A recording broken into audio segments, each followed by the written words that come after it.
Boa noite a todos, sejam todos bem-vindos a esta primeira aula, nosso primeiro encontro, dia 24 de abril de 2020, onde nessa noite, nós vamos abordar sobre uma introdução do Novo Testamento. Introdução ao Novo Testamento, o que aconteceu no período entre o final do Antigo Testamento e o período de início do Novo Testamento. Vamos passar muito brevemente sobre esses assuntos. Vocês podem deixar as dúvidas de vocês nos comentários ou nos enviar por e-mail que nós vamos, na medida do possível, respondê-los. Então vamos lá, vamos começar o nosso encontro dessa noite.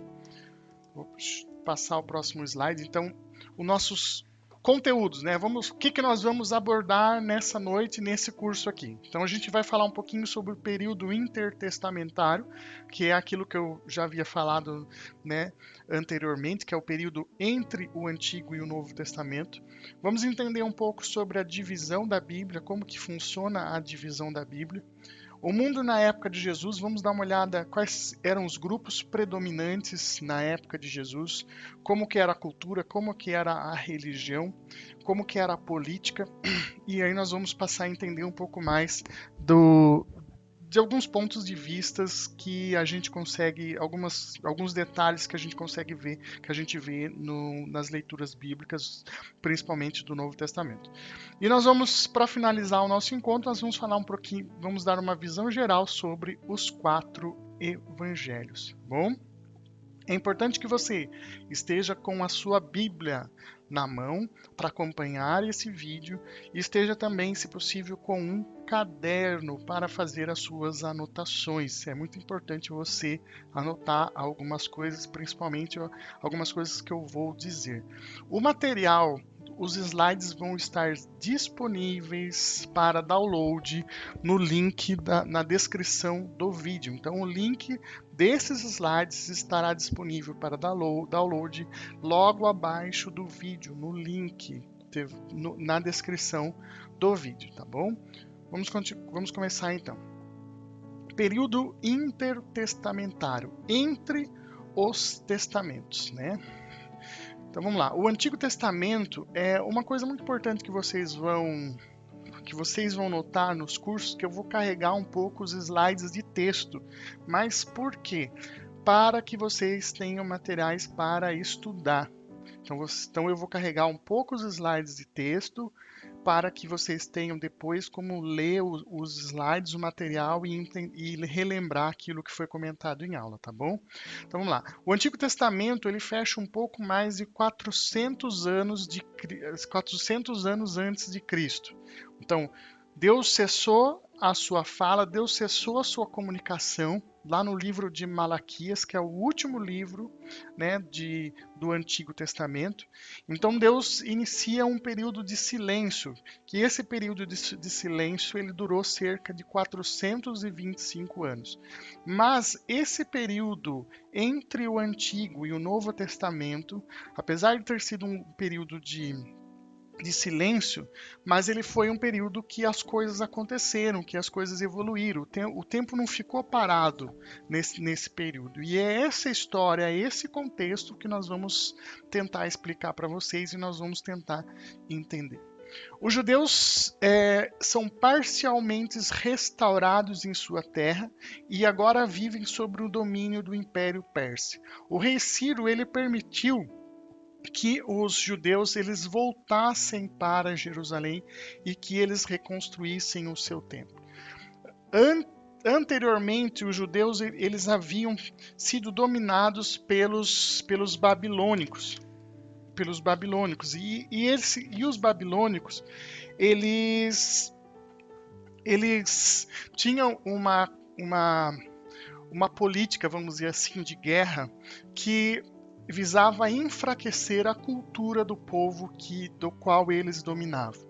Então eles tiravam aquele povo da sua terra, da sua cultura e transportavam aquele povo para outra terra e colocavam outro povo ali na terra e fazia essa troca para que quando, por exemplo, se aquele povo, por exemplo, os judeus, eles fossem libertos, eles não poderiam mais voltar para sua terra, porque lá na sua terra, na sua região, já estava vivendo um outro povo.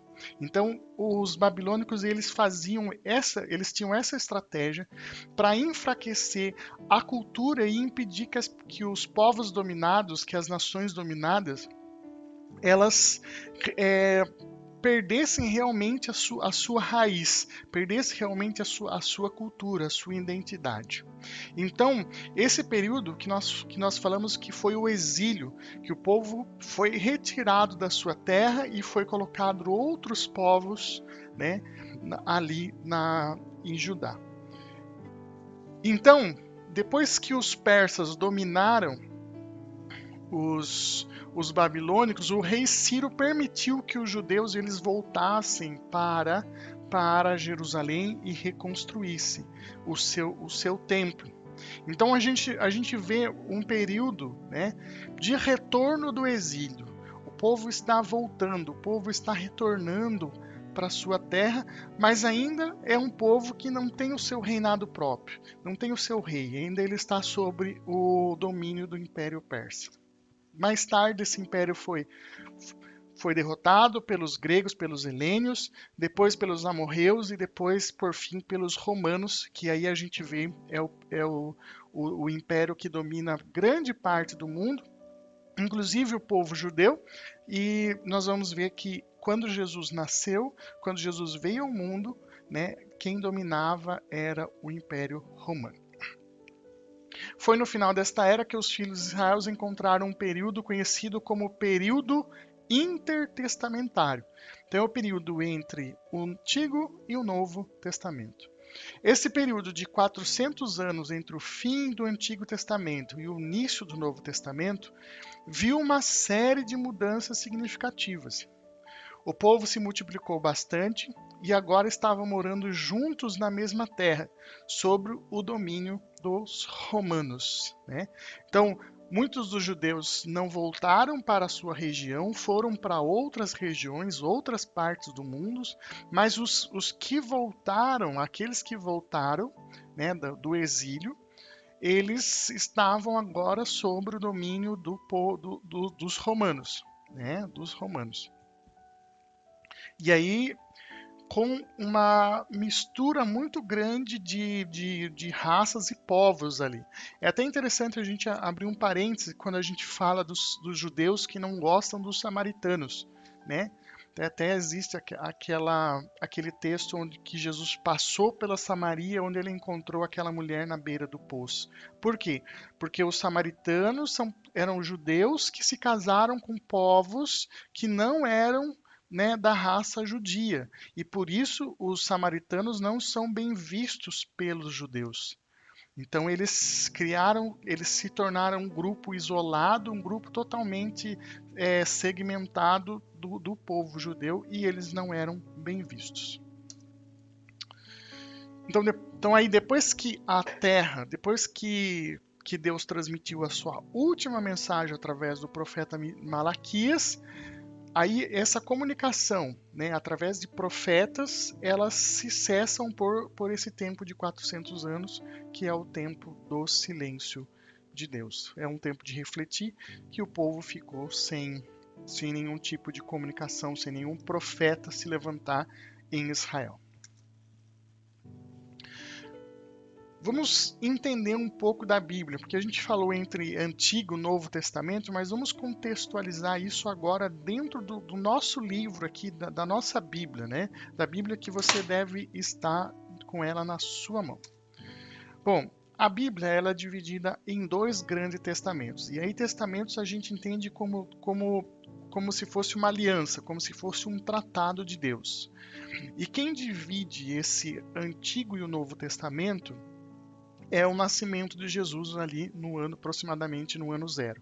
Então Jesus ele é a divisão. Então antes de Cristo, né, Antigo Testamento, depois de Cristo, o Novo Testamento. Aí tem uma diferenciação entre as Bíblias. Aqui nós estamos falando da Bíblia, tá bom? A Bíblia Católica ela possui 73 livros.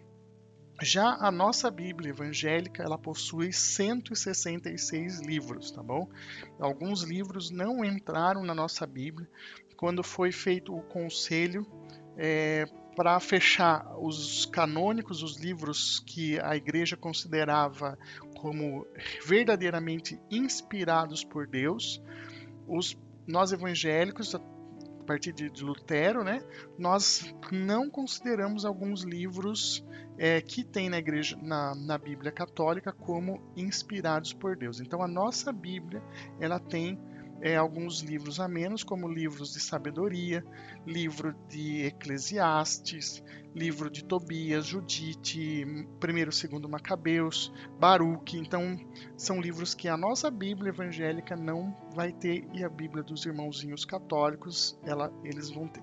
E alguns capítulos também de Daniel e de Esther que na nossa Bíblia também não vai ter. Então para nós a Bíblia tem 66 livros, dividido em Antigo e Novo Testamento, com 1.189 capítulos, 31.102 versículos. E aí você tem a lista completa de todos os livros da Bíblia. Então a gente tem os 5 primeiros livros da Bíblia, o Pentateuco, né? Então, que aqui, só essa parte aqui corresponde também à Torá dos judeus. Gênesis, Êxodo, Levítico, Números e Deuteronômio. Depois a gente tem os livros históricos, 1º e 2º Reis, Crônicas, Neemias, Samuel, Juízes, né? Aí a gente tem os livros de sabedoria, ou os livros poéticos, vamos dizer assim, Jó, Salmos, Provérbios, Eclesiastes, né? Aí nós temos outros livros, como os livros Esther, aí tem os profetas, né? Então, Isaías, Jeremias, assim por diante. No Novo Testamento, a gente tem os 4 evangelhos, que é a porta de entrada do Novo Testamento, as cartas de Paulo, cartas de outros apóstolos também, livros de Apocalipse, aqui o Atos dos Apóstolos, e finalizando com o livro de Apocalipse. Então, só de olhar nesse slide aqui, só de olhar aqui, você já sabe quais são os livros, por exemplo, do Pentateuco. Gênesis, Êxodo, Levítico, Números e Deuteronômio. Você já sabe quais são os livros do Pentateuco. É importante a gente notar, é importante a gente saber as etapas da elaboração dos textos bíblicos. Por quê? A gente imagina que, por exemplo, que os apóstolos, eles estavam todos lá com o seu tablet e eles estavam escrevendo ou gravando tudo que Jesus estava ditando. Na verdade, não foi bem assim. Então vamos ver sistematicamente como que se faz a escrita do texto bíblico. Então, a primeira fase, nós temos aqui a vivência dos fatos. O que é a vivência dos fatos, né? É o povo que vive, que está vivendo, né, os fatos. Então, Jesus estava pregando, os discípulos estavam acompanhando o Jesus que ministra a palavra, que realiza curas. Então, é a vivência dos fatos. Eu estou vivendo aquele momento. Depois que a gente vive esse momento, a gente vem para um outro momento aqui, um outro patamar que se chama tradição oral. A partir daí eu vou contar tudo aquilo que eu vivi. Eu vou testemunhar as coisas que eu vivi e presenciei. Só que uma coisa muito importante aqui é esse fato impactante, né? Que a gente vai abordar esse assunto aqui depois que eu explicar a tradição escrita. Depois, o próximo passo para a elaboração do texto é a tradição escrita. Então, a partir das histórias que eu ouvi, as histórias que eu presenciei, eu vou elaborar os textos e esses textos vão ficar para as posteridades, para aquelas pessoas que do futuro, para os nossos filhos, para os nossos netos e para as futuras gerações. O fato impactante, é muito importante esse fato impactante aqui, porque muitas vezes esse fato impactante é o fato que faz a gente voltar e relembrar aquilo que a gente tinha, aquilo que a gente viveu, né? Olha só uma, uma, uma passagem bíblica muito legal para a gente ilustrar muito bem esse fato impactante. Vamos abrir as nossas Bíblias em Lucas capítulo 24, versículo 13 ao 18. Lucas capítulo 24, versículo 13 ao 18. Aí vocês vão entender na Bíblia o que eu estou falando quando eu falei desses fatos impactantes que nos fazem retornar e lembrar tudo aquilo que nós vivenciamos. Alguns dos que estavam conosco, peraí, desculpa, 24:13, né? No mesmo dia, iam dois deles para uma aldeia chamada Emaús, que era distante de Jerusalém 60 estádios. Iam falando entre si de tudo o que havia acontecido, indo eles falando entre si e fazendo perguntas um ao outro, o próprio Jesus se aproximou-se e ia com eles. Os olhos deles, porém, estavam como que fechados, e eles não o reconheceram. Então Jesus perguntou: Que palavras são essas que, caminhando, trocais entre vós? Eles pararam entristecidos. Um deles, cujo nome era Cleopas, perguntou-lhe: És tu o único peregrino em Jerusalém que não sabe das coisas que aconteceram lá nesses dias? Olha só que interessante quando a gente fala desse fato impactante, quando a gente lê e se debruça sobre esse texto. Os discípulos, eles tinham vivenciado todo aquele momento da morte de Jesus, eles vivenciaram os 3 anos que eles permaneceram com Jesus. Porém, Porém, o fato impactante foi que Jesus foi morto e foi crucificado. Isso, de certa forma, abalou os discípulos, abalou o emocional dos discípulos, e eles começaram a recordar tudo aquilo que Jesus tinha feito e tudo aquilo que Jesus tinha falado. Um pouco mais adiante, ele conta que eles foram pelo caminho, explicando para aquele forasteiro, que na verdade era Jesus, tudo que Jesus tinha feito, todos os milagres e tudo o que aconteceram com Jesus. Então, o fato impactante, que foi a morte de Jesus, a crucificação de Jesus, fez os discípulos lembrarem, voltarem para a vivência dos fatos. Posteriormente, essas histórias foram passando de geração em geração, de pessoa para pessoa, de cristão para cristão, e aí surgiu os textos bíblicos. Alguém resolveu escrever as histórias.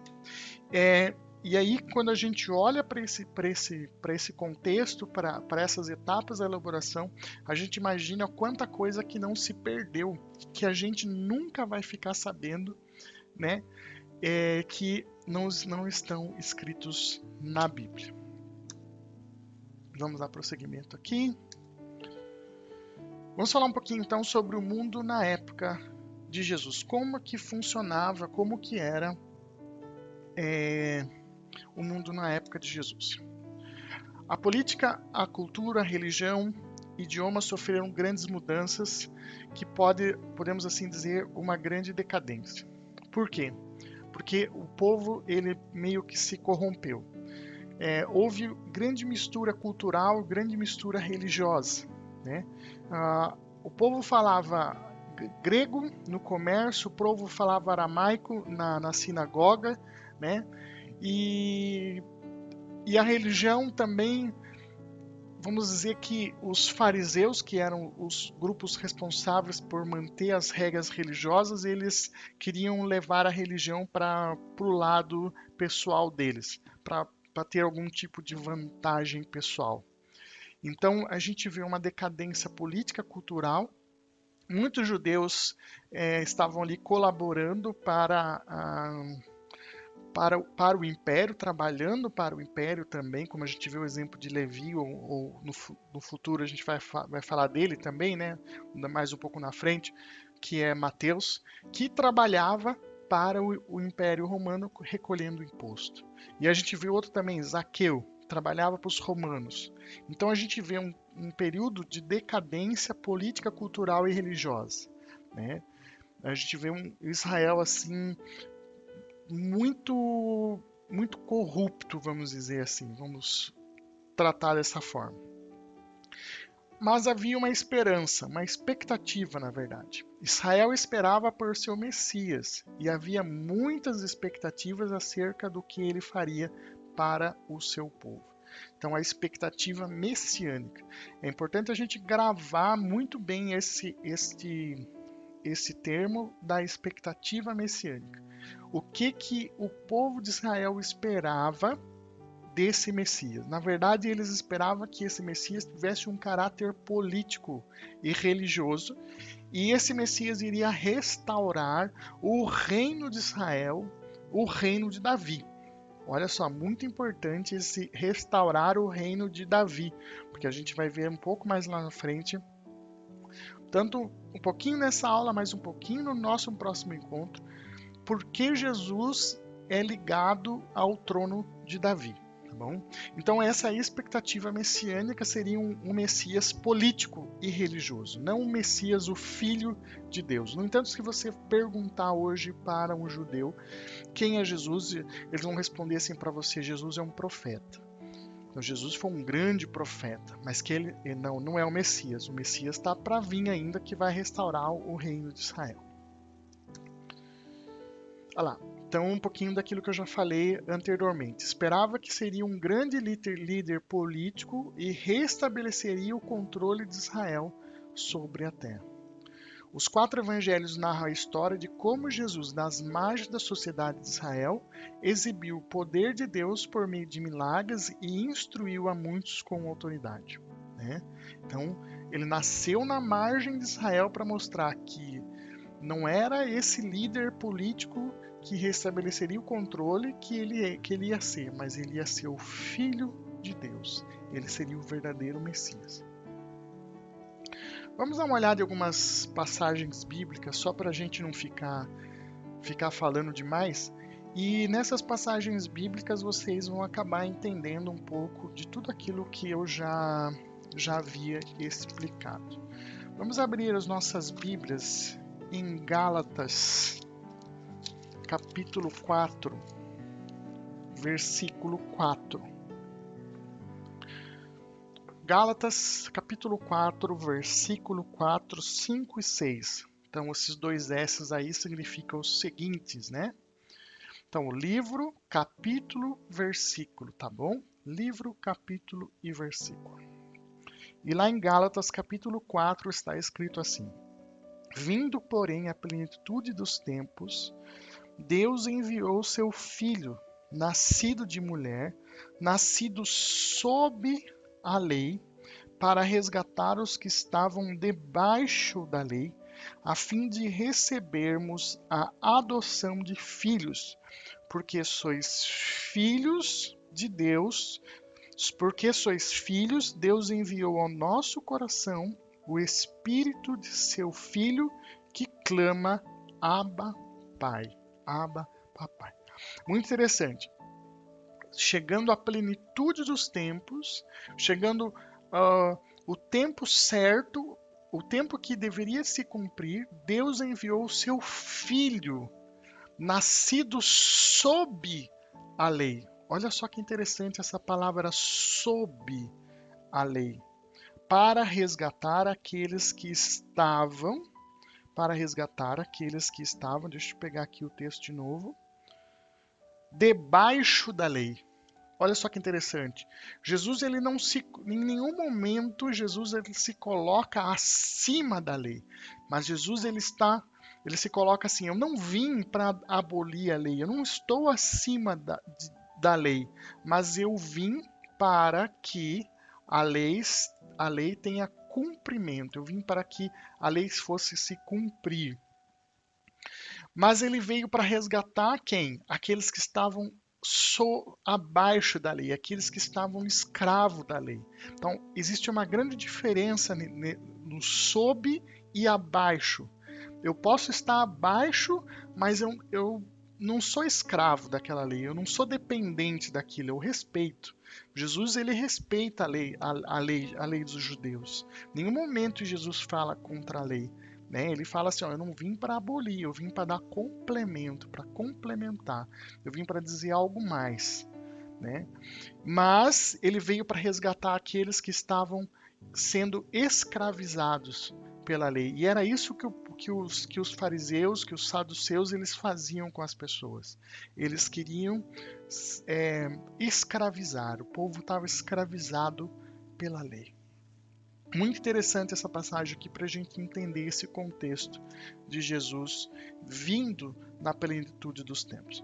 Vamos abrir a nossa Bíblia agora em Mateus capítulo 3, versículo de 1 a 13. Está escrito assim, ó. Naqueles dias apareceu João Batista pregando no deserto da Judéia e dizendo: Arrependei-vos, pois está próximo o reino dos céus. Este é aquele que o profeta Isaías falou ao dizer: Vós que clama no deserto, preparai o caminho do Senhor, endireitai as suas veredas. As roupas de João eram feitas de pelo de camelo, e ele trazia um cinto de couro na cintura. Seu alimento era gafanhoto e mel silvestre. Eles iam ter com ele os habitantes, então iam ter com ele os habitantes de Jerusalém, de toda a terra judeia, de toda a região circunvizinha ao Jordão. Confessavam os seus pecados e eram batizados por ele no Rio Jordão. Vendo ele, porém, que muitos fariseus e saduceus vinham ao batismo, disse-lhe: Raça de víboras, quem vos ensinou a fugir da ira futura? Produzi frutos que mostrem arrependimento. E não penseis que basta dizer: temos por pai Abraão, e eu vos digo que dessas pedras Deus pode fazer surgir filhos de Abraão. O machado já está posto à raiz das árvores, e toda árvore que não produzir bom fruto será cortada e lançada ao fogo. Olha, a gente vê a missão de João Batista. O João Batista, ele foi a pessoa que preparou o caminho do Senhor. Né? E aqui ele fala muito claramente isso, que o tempo já está próximo e que não adianta aquelas pessoas que realmente não se converterem, não se converterem de verdade, de coração, elas não vão ser salvas. Vamos abrir aqui então em Atos dos Apóstolos, capítulo 1, versículo 6. Atos dos Apóstolos, capítulo 1, versículos 6 e 7. Aqueles dias que se haviam reunido perguntaram: Senhor, restaurará tu no tempo o reino de Israel?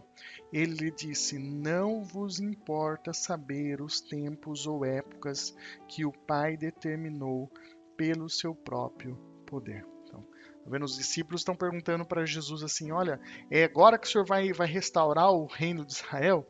Então, você está vendo? Olha, nós vemos assim como que é a compreensão dos discípulos, aquela expectativa messiânica, né, de que Jesus iria restaurar o reino de Israel. Mesmo no final ali, mesmo Jesus já morrendo, e aqui a gente vê no contexto da ascensão, Jesus ressuscitado, Jesus vencendo o império da morte, Jesus pronto já para restaurar, para instaurar o reino de Deus, não o reino de Israel, e os discípulos mesmo assim estão perguntando se Jesus iria restaurar o reino de Israel.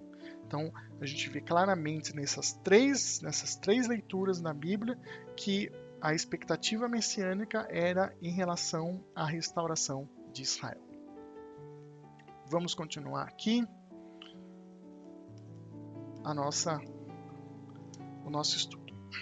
Agora vamos dar uma olhada muito rapidamente sobre os 4 evangelhos, né? Uma visão bem macro, bem geral, né? Sobre os evangelhos, porque nós vamos estudar um pouco mais a fundo cada livro, cada detalhe de cada evangelho um pouco mais para frente.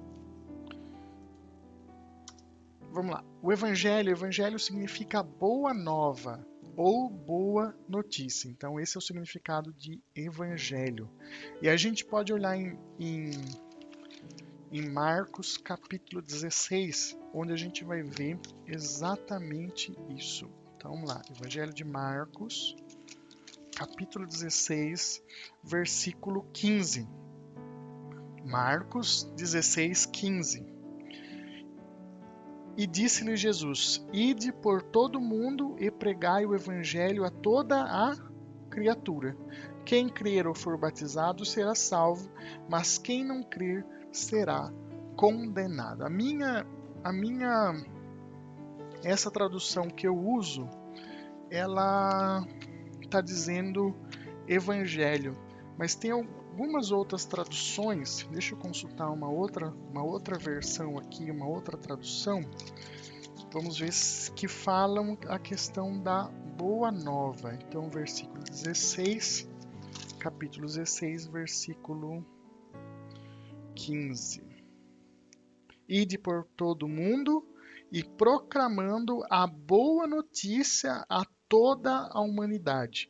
Quem crer e for batizado se salvará, quem não crer será condenado. Tá vendo? Então, essa outra versão que eu tenho aqui, que eu uso também para estudo, ela já fala em boa notícia, em boa nova, que no fundo, é a mesma coisa, né? Então, a gente precisa, quando a gente estuda a Bíblia, a gente precisa, às vezes, ter uma ou mais versões para que a gente possa fazer uma comparação, porque às vezes uma versão trata uma palavra de um jeito e a outra do outro, e a gente acaba ficando sem entender.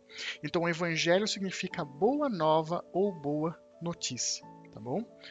Bom, nós temos 4 evangelhos na nossa Bíblia. Na Bíblia dos católicos também, não tem diferença nisso daí, né? Mateus, Marcos, Lucas e João. Respectivamente na ordem bíblica, onde eles estão colocados, né? Na ordem que eles estão realmente na Bíblia que a gente vai encontrar. Então, primeiro é Mateus, depois vem Marcos, depois Lucas e depois vem João. Na ordem cronológica, ou seja, a ordem que eles foram escritas, nós temos então primeiro Marcos, depois Mateus, depois Lucas, talvez ao mesmo tempo os Mateus e Lucas tenham sido escritos ao mesmo tempo, e por último, o último dos evangelhos que foi escrito por volta dos anos 80 depois de Cristo, foi o evangelho de João. Bom, certamente vocês já ouviram falar em evangelhos sinóticos. Se você não ouviu, é o momento então agora de você aprender o que é sinótico. Sinótico é uma palavra de origem grega, na verdade são 2 palavras, que significa sobre o mesmo ponto de vista, sobre o mesmo olhar, sobre a mesma ótica, tá? Então é um termo que designa os evangelhos de Mateus, Marcos e Lucas por conter uma grande quantidade de histórias em comuns. Ou seja, Mateus, Marcos e Lucas são evangelhos sinóticos porque eles olham Jesus de um único ponto de vista. Depois a gente vai entender muito melhor, com muito mais detalhe, por que eles são chamados de sinóticos. Que na verdade eles utilizaram uma única fonte de dados, uma única fonte escrita para se basear os seus evangelhos. A gente vai ver um pouquinho isso mais para frente, tá bom? Então, os evangelhos sinóticos são os evangelhos de Mateus, Marcos e Lucas. Por quê? Porque eles têm grandes coisas em comuns. Então, se a gente pegar, por exemplo, eu estou com a minha Bíblia aberta aqui em Marcos capítulo 16, né?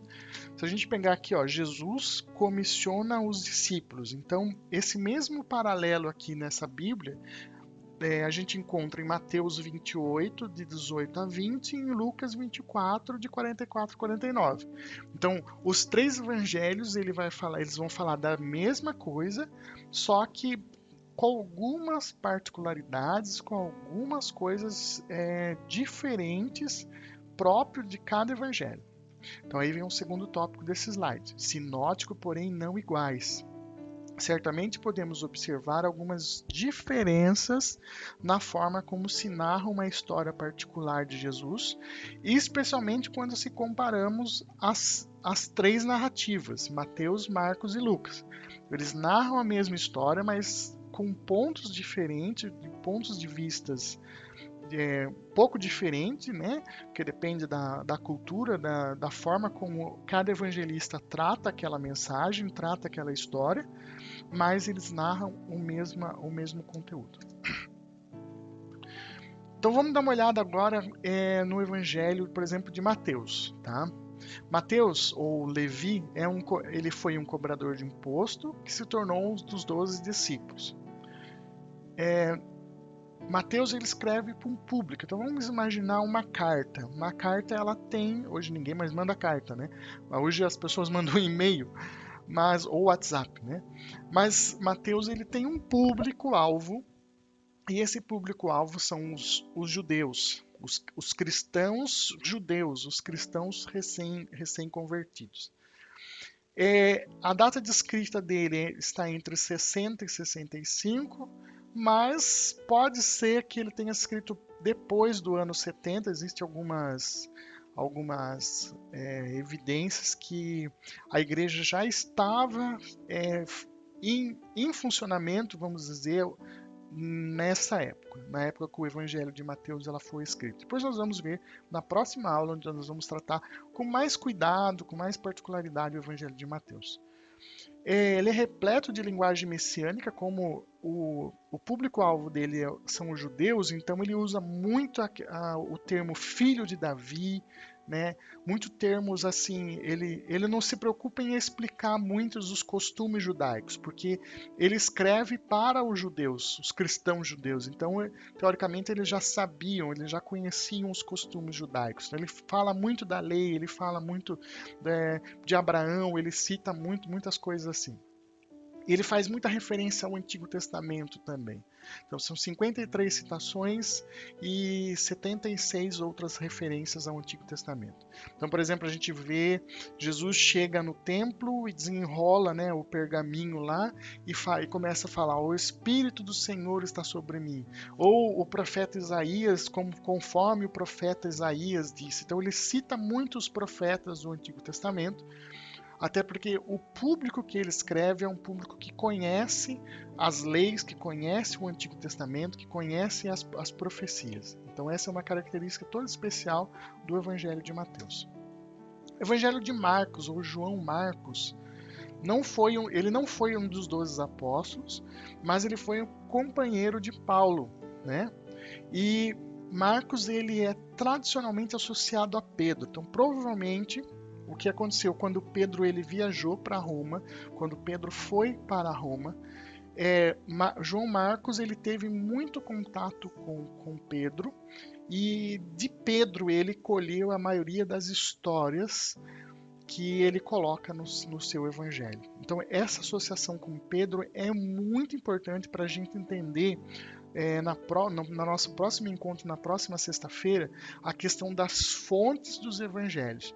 Porque uma fonte principal ali vai ser o apóstolo Pedro, que vai chegar para nós através de Marcos, né, de João Marcos, que teve contato com ele, porque ele acompanhou Paulo, né, na sua primeira viagem a Roma. E qual é o público de Marcos? São os cristãos de Roma, então tá vendo o contexto de Roma, onde o evangelho foi escrito. E a data da escrita? Entre 55 e 60 depois de Cristo. Eu acho que ficou muito evidente a questão do tempo, né? Daqueles três pilares que a gente viu. Então, a vivência dos fatos, a tradição oral e a tradição escrita. Então, demorou quase 55 anos, quase 60 anos para a gente ter o primeiro evangelho escrito, a primeira carta, vamos dizer assim, escrita, daquilo que Jesus tinha feito, daquilo que os apóstolos tinham vivenciado. E aí a gente vê, através de Marcos, né, contando as histórias que provavelmente ele ouviu de Pedro, que estavam em Roma. Lá, então a particularidade foi provavelmente o primeiro evangelho a ser escrito, né? Que com exceção de 31 versículos, os outros evangelhos citam os evangelhos de Marcos inteiro e registra mais milagres do que outros evangelhos. Então Marcos ele não se preocupa em, em colocar, por exemplo, é, tradições, leis, porque o público dele não é um público que conhece. Então, Marcos, vamos dizer assim, é o evangelho de Jesus em ação, vamos dizer assim. Jesus faz milagres, Jesus cura, Jesus, né, caminha. Então, Jesus é muito dinâmico. Então, ele por isso que ele não alonga demais o evangelho. Ele é o menor dos evangelhos. Mas ele mostra muito Jesus fazendo os milagres, muito Jesus, né? Porque é isso que importa para esse público-alvo, que são os cristãos de Roma, que até então eram pagãos, e aí se converteram ao cristianismo. Evangelho de Lucas, né? Lucas é um médico, né? E aí a gente pode olhar numa carta que Paulo escreveu aos Colossenses. Cadê? Paulo, Romanos. Vamos pegar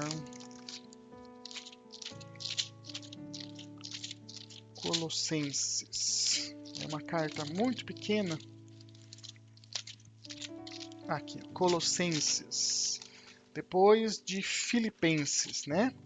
Capítulo 4, versículo 14. Colossenses 4, 14, onde Paulo escreve assim: Saúda-vos, Lucas, o médico amado e demais, né? Tá vendo? Lucas era médico, né? Então nisso a gente entende também um pouco das instruções que Lucas escreve. É um evangelho um pouco mais culto no linguajar, né? Até pela posição de Lucas, que era um grego, ele era grego, então o público de Lucas é os gentios, né? Os povos não judaicos, não cristãos, né? E esse é o público de Lucas.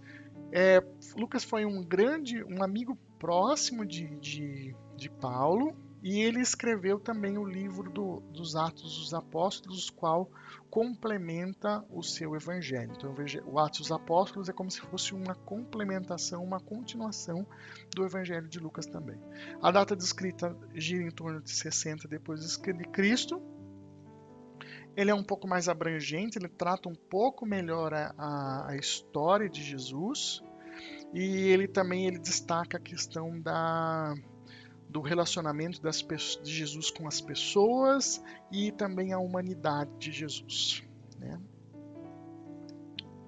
Bom, o último evangelho é o evangelho de João, que ele não está nos sinóticos, então ele não olha a Jesus na mesma ótica, ele tem uma ótica totalmente diferente, um ponto de vista totalmente diferente. João era apóstolo, filho de Zebedeu, irmão de Tiago e também chamado filho do trovão, né? O público-alvo dele eram os novos cristãos e os bispos da Ásia Menor. Então, João, a gente vai ter uma linguagem um pouco mais espiritualizada.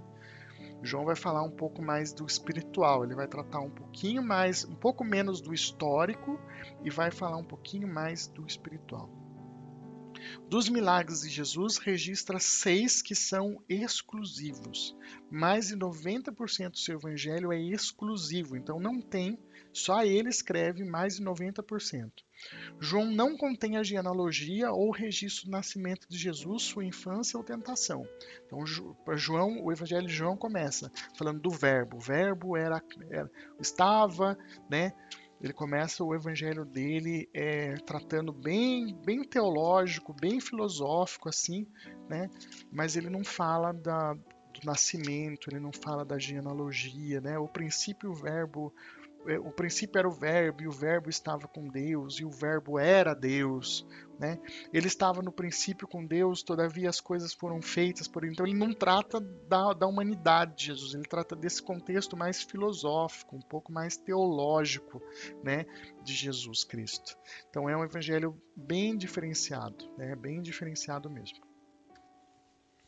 E aí a gente vê um pouquinho da enquadro aí bem rapidamente, que é um pouco um resumo, vamos dizer, daquilo que tudo que a gente já tratou nos slides anteriores. Então, Jesus é para Mateus o rei prometido, para Marcos ele é o servo que serve, que faz milagres, para Lucas ele é o filho do homem, então ele vai tratar a humanidade de Jesus, e para João ele é filho de Deus. Aí a gente vê os leitores destinatários para Mateus são os judeus, para Marcos os gentios e romanos, Lucas são os gregos, e para João cristãos do mundo inteiro. E aí a gente vê os temas centrais dos evangelhos. Então, em Mateus, Jesus é o Messias porque ele cumpriu as profecias do Antigo Testamento, né? Em Marcos, Jesus respaldou suas palavras com ações. Lembra que eu falei que Jesus faz muita coisa, Jesus faz milagres. Em Marcos, Jesus é, é muita ação, né? O verbo é fazer milagre, é curar mesmo. Esse que é o Evangelho de Marcos. Jesus, em Lucas, Jesus era plenamente Deus, mas também plenamente humano. Então ele trata bastante da questão da humanidade de Jesus. No entanto, que eu ouso dizer que somente Lucas ou Mateus também, eu não sei, ele trata da questão da anunciação do anjo à jovem Maria. Eu acho que Mateus não tem, mas Lucas, se eu não me engano, é o único que trata desse momento da anunciação do anjo, que é muito rico em detalhes, né? Então a gente vai ver, quando a gente entrar no Evangelho de Mateus, a gente vai ver um pouquinho dessa diferença. Em Mateus, o maior ênfase é em sermões e mensagem, em Marcos, milagres e ações de Jesus, e em Lucas, a humanidade de Jesus. Em João, os princípios do ensinamento de Jesus. Então, esse quadro vocês vão ter. Bom, nosso primeiro encontro vai estar ficando por aqui. Eu espero que vocês tenham gostado, que vocês tenham aprendido. E qualquer dúvida que vocês tiverem, vocês podem entrar em contato conosco. Vou deixar o e-mail na descrição do vídeo e vocês também podem comentar no YouTube, deixar os seus comentários aí. Mas não se esqueça de se inscrever na nossa página e ativar o sininho de notificação, e na próxima sexta nós estaremos aqui com vocês. Um forte abraço.